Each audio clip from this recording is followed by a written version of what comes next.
What's going on YouTube? It's T back again with another video, and today I'm bringing you yet another mock draft on the channel. Today it's the post Senior Bowl edition, a couple days after the Senior Bowl has already been played, but nonetheless it's still relevant, still timely. And we're going to try to space these mock drafts out up until we get to the combine, the pro days, where things might really shake out, but also a ton will change in free agency based off who teams sign. But nonetheless, I just want to say, if you like this video, you like this type of mock draft content, hit the like button, also subscribe for more mock drafts, and comment down below your thoughts on my mock draft, where I was right, where I was wrong, who you want your team to pick. And today I'm going to actually highlight a couple of comments I got on the last mock draft, starting with Mason Cannon. And, he was interested by Zach Wilson going too. He could see it. I'm going to double down on that in this video, so I won't spend a whole lot of time, but ultimately, I think it makes a ton of sense for the Jets to move on from Darnold, try to get any sort of asset they can in return, and then they get their guy, they being Robert Saleh and offensive coordinator Michael LaFleur. They get their QB for their tenure in New York. And then James Creed thinks the Bengals could go Jamar Chase, and that's definitely the more fun idea, but when you look at that offensive line, Penei Sewell would just be such a huge help. Him and Jonah Williams have tackle to guard flexibility. I think Sewell would be a really good guard day one.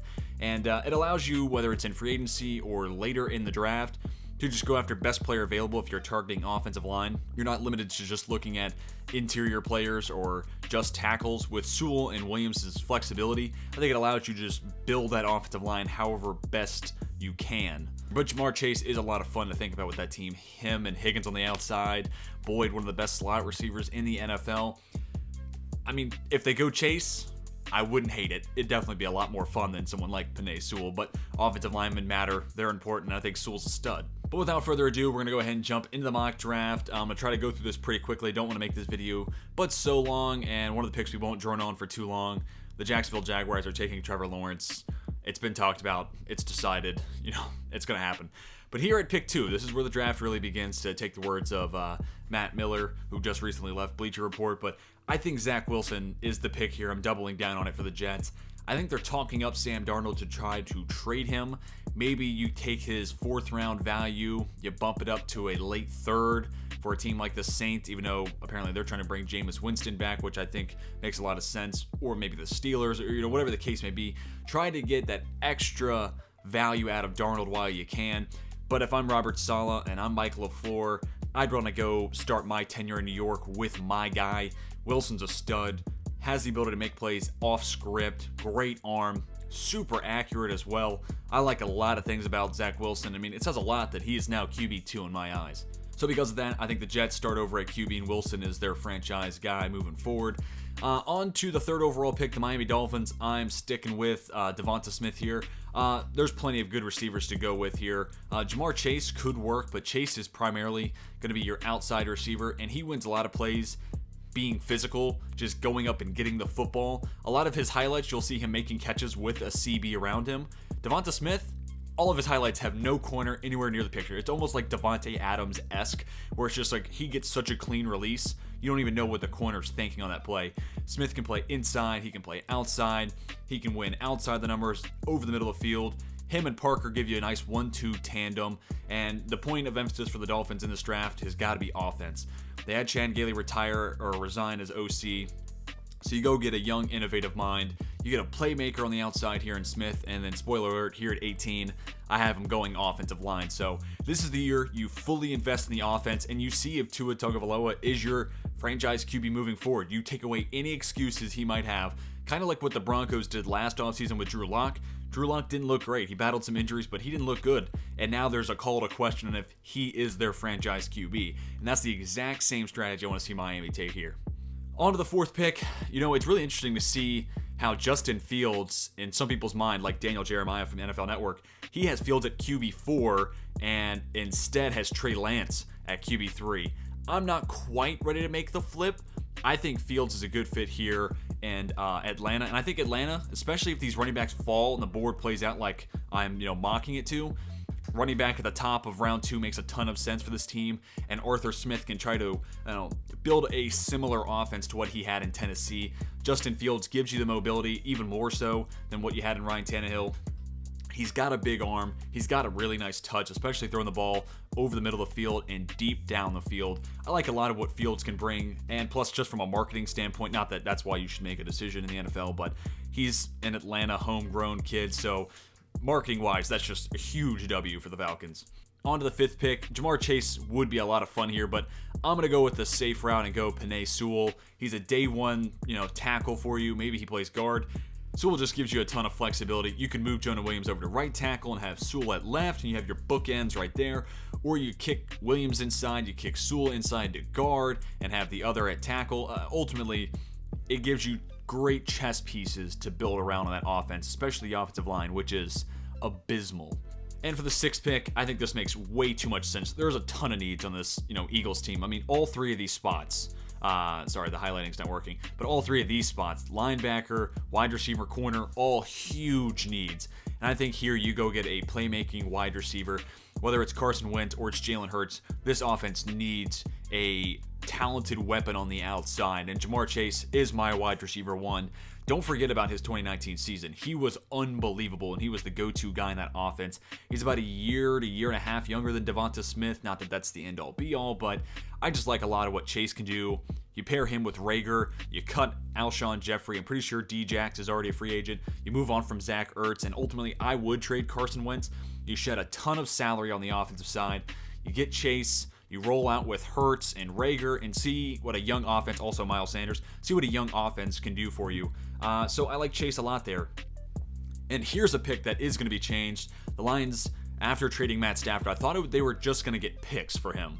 And I thought then they would trade up to one of these spots here, 2, 3, or 4, especially 4. If the Falcons want to go win now, it'd make a ton of sense if they could get, an additional asset, maybe another first-round pick from the Lions if they got one in the trade. But they did not get another first-round pick. And I think wide receiver's the pick here. And I'm going to go Jalen Waddle. A lot of people have Waddle at wide receiver 1, and I can't blame them. I mean, these top 3 guys are separated by, a hair each. Like, it's really remarkable.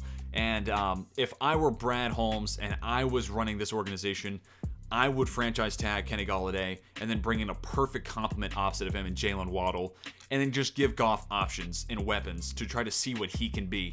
Because after 2 years, you can basically get rid of Goff. So you need to find out quickly, especially here in year 1 if you can, if he can be the guy moving forward. Plus, just for offensive coordinator Anthony Lynn, it gives him a dynamic receiver. If they don't bring back Kenny Golladay, at least they have one elite level talent there on the outside. And the biggest winner out of the Lions getting Jared Goff becomes the Carolina Panthers. I mocked Kyle Pitts to him as an offensive playmaker, but now that Trey Lance is on the board, it makes too much sense for them not to go Lance.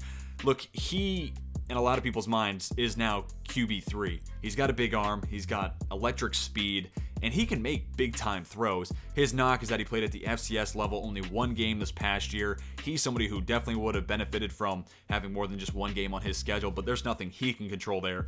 And Carolina's got to pay Teddy Bridgewater this year already, so I think you let Lance sit for a year and Teddy Bridgewater take the reins for 1 more season. And then after that, I don't see Matt Rule picking higher than 8th again during his tenure in Carolina, but he's already got his QB of the future. You cut Teddy Bridgewater for no cost after this upcoming year, and Trey Lance is your guy moving forward.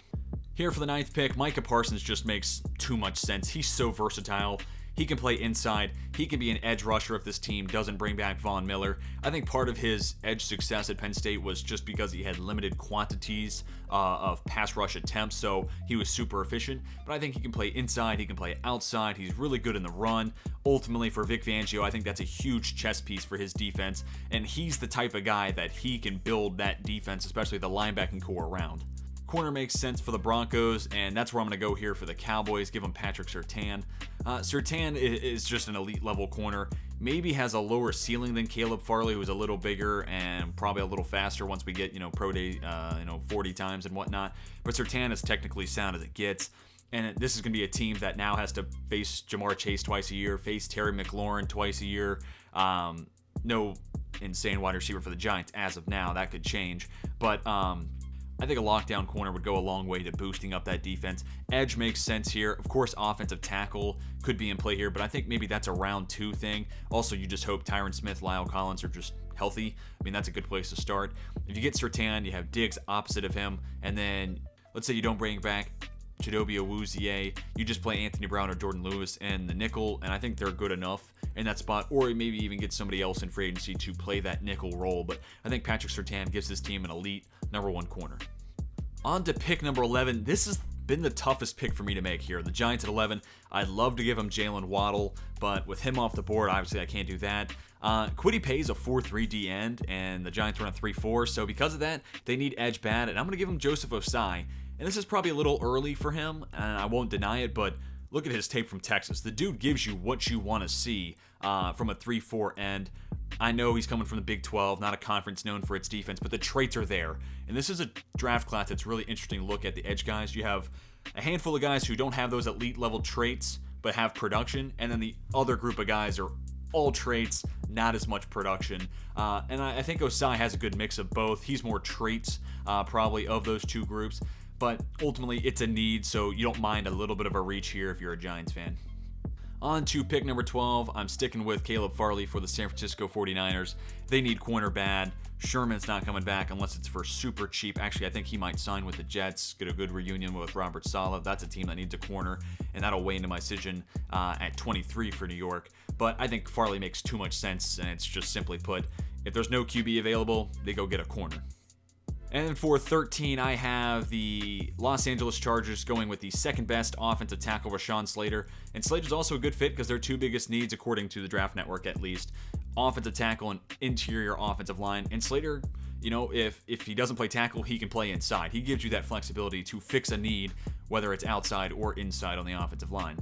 Then we get to pick number 14, 4-3 DN. I'm going Kwity Paye here. I had previously mocked Gregory Rousseau as high as 14 here to Minnesota. I just think Paye helps that defense out so much. Kwity Paye has the frame you're looking for, especially in a 4-3 D end, and you put him opposite of Danielle Hunter. I think it sets up favorable one-on-one opportunities for Paye. Plus, he's pretty good in the run game, and it helps Michael Pierce, who will be back next year, try to slow down opposing rushing attacks, which the Vikings were very bad at this year. So you add Paye, you get Pierce back, Hunter's healthy. Next thing you know, that Vikings defense is pretty good again. On to the 15th pick. This is probably not going to happen. But man, if Kyle Pitts falls here to 15 and Bill Belichick can get Gronk 2.0, wow, that would be so much fun. Mac Jones is certainly in play here. That's who I had the Patriots taking in the last mock on the channel. But here, Pitts falls to him. It's a no-brainer. And I think that, you know, if Jimmy G becomes available, he makes a ton of sense going back to New England. And maybe a veteran QB is better for where this team's at. They're getting a bunch of players who opted out back on the defensive side of the ball. You get an offensive weapon. They're like top 5 in the NFL in cap room. So go out, get a wide receiver too. Maybe a T.Y. Hilton. I'm not really in love with that. But you go out there and get a wide receiver nonetheless. Draft Pitts, roll with a veteran QB. And next thing you know, that team's, you know, wild card caliber at the least. Arizona Cardinals at 16. I'm sticking with J.C. Horn. It's a need. He fits. You move Byron Murphy inside. Not a whole lot to talk about. J.C. Horn is just kind of a no-brainer decision. Whoever the best CB on the board is who the Cardinals should take. Though I will say edge does also make sense, but I just think corner's a bigger need right now. And, you know, speaking of edge, I could see edge being the pick here for the Raiders. I think Clelin Ferrell's getting better, and I think Max Crosby is already a pretty good player. So I'm going to stick with Christian Barmore. I think you give an inside disruptor for this team, and it elevates Ferrell and Crosby that much more on the outside.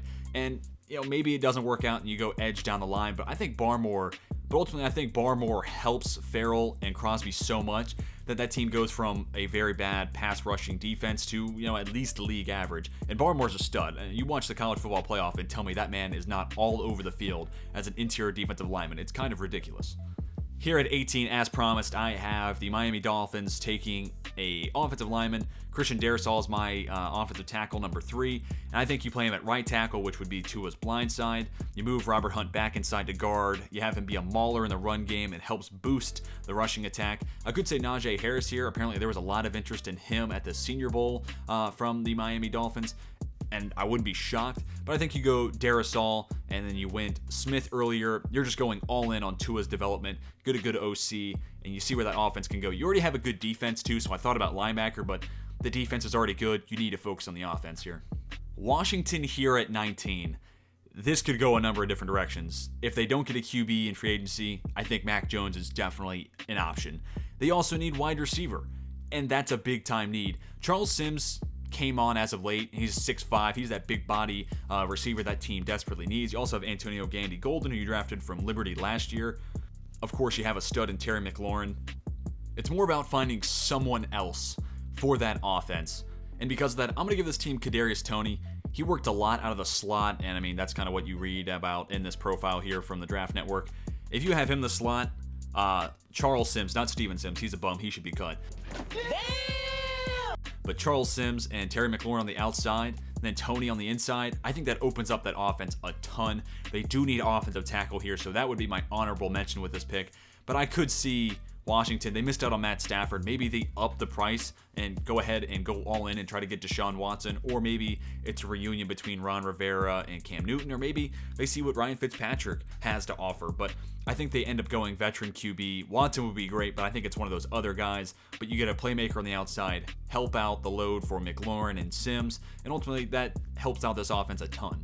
And also, there's a good amount of offensive tackle depth, so if they wanted to get a blindside guy in round 2, Dylan Radunz might still be there. A couple of the other guys might be too, but I haven't finished scouting offensive tackle quite yet, so I don't want to give an endorsement on any of those players here. And here we're going to go with Mac Jones to the Bears. I really don't think Ryan Pace deserves to take QB again after he completely botched his first opportunity at that spot, taking Mitch Trubisky over Mahomes and Watson, a narrative that you have already heard 1,000 times. But Mac Jones could save his job. It could save Matt Nagy's job. But ultimately, you got to move on from Trubisky. He's not good.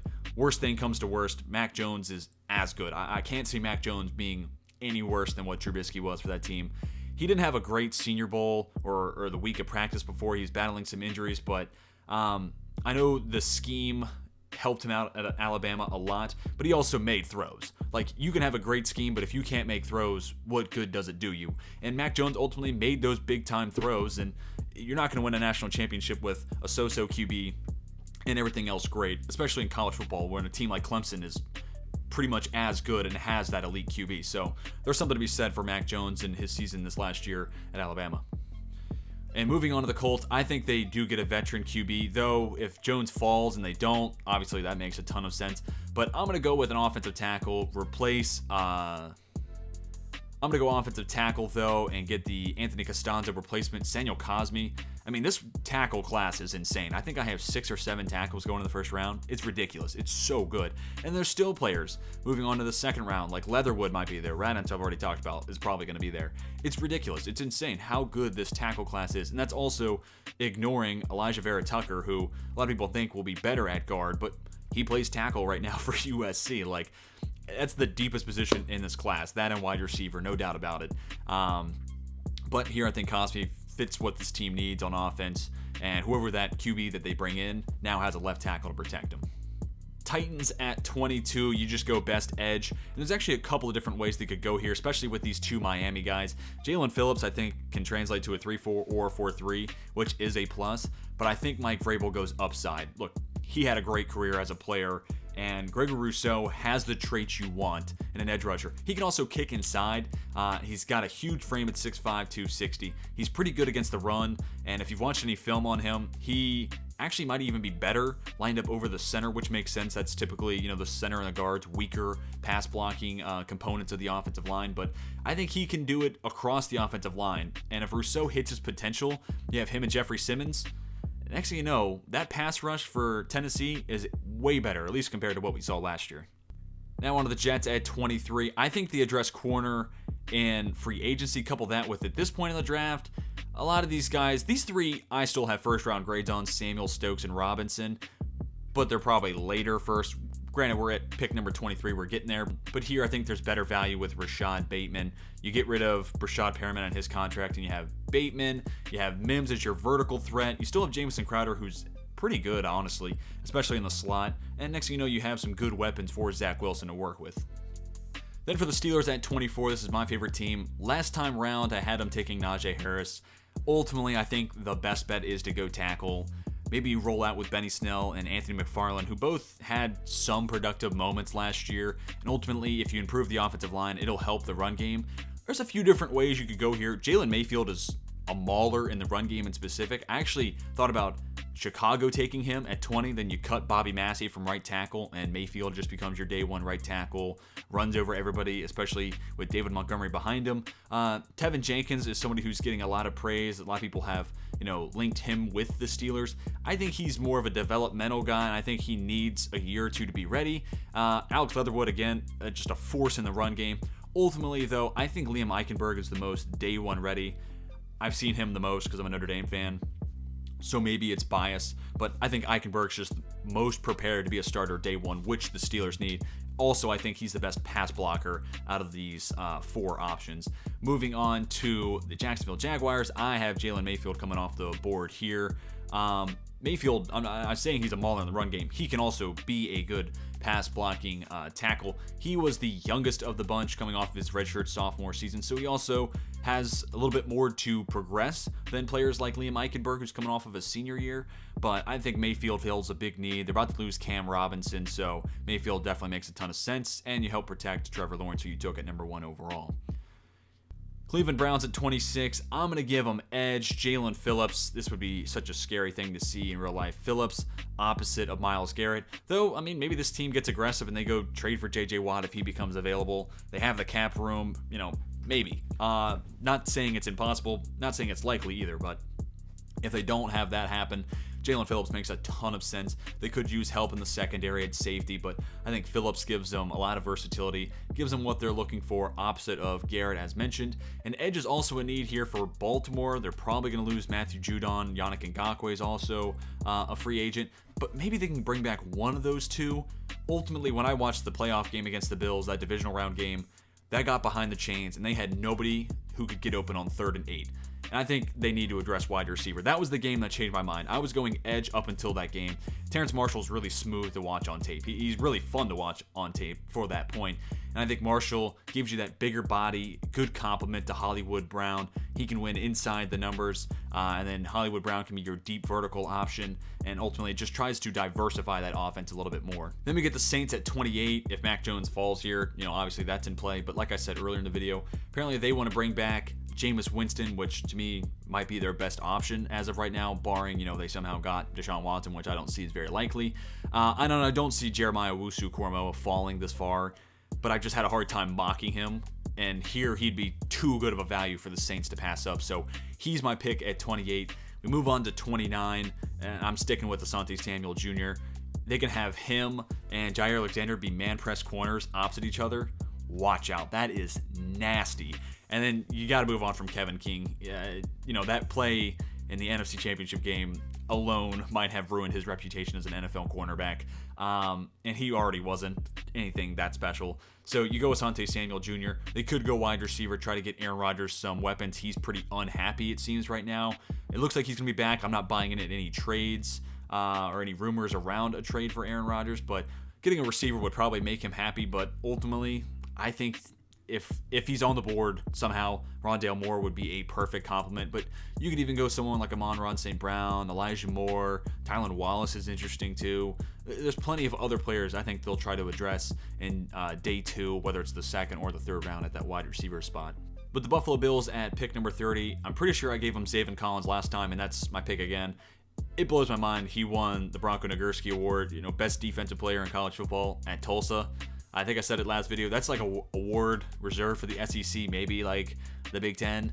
But yeah, really remarkable the year he had. He can be a good edge rusher, but I think you have him as a 4-3 off-ball linebacker. Zaven Collins and Tremaine Edmonds, that's a huge boost to that team and its ability to stop the run, which was one of its weaker points this past season. So I think Zaven Collins makes a ton of sense. Plus, he can be a situational pass rusher for you. Speaking of pass rusher, that's where I have the Tampa Bay Bucks going here. Azeez Ojulari.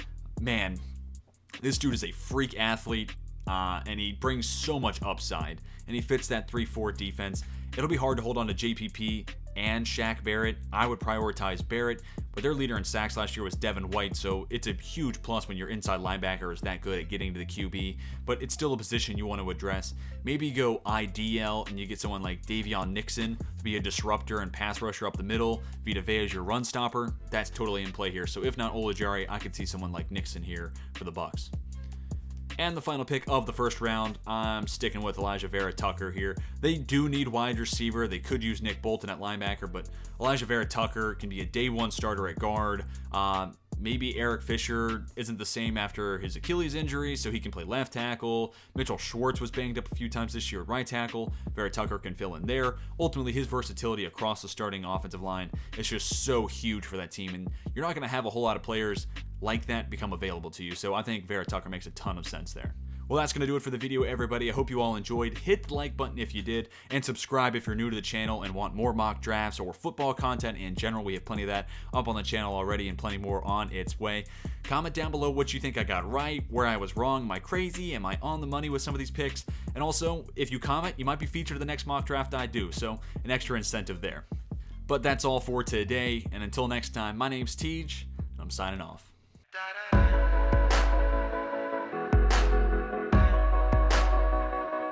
I'm part of the last generation that remembers time of God.